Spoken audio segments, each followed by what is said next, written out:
Mga rehiyon sa Pilipinas.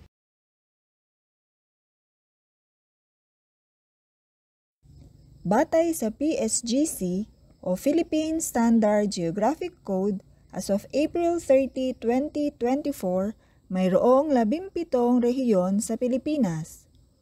8 sa Luzon, 3 sa Visayas at 6 sa Mindanao.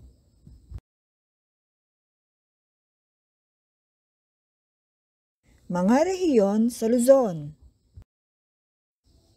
Region 1, Ilocos Region. Region 2, Cagayan Valley. CAR, Cordillera Administrative Region. Region 3, Central Luzon. NCR, National Capital Region.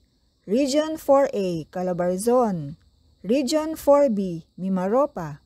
Region 5, Bicol Region.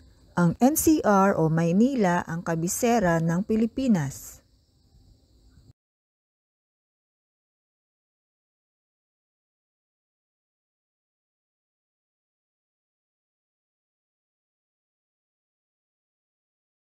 Mga rehiyon sa Visayas. Region 6, Western Visayas.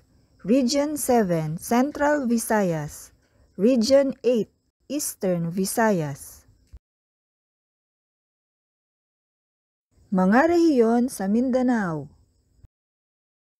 Region 9, Zamboanga Peninsula. Region 10, Northern Mindanao. Region 11, Davao Region. Region 12, Soxargen. Region 13, Caraga Administrative Region. BARMM, Bangsamoro Autonomous Region in Muslim Mindanao.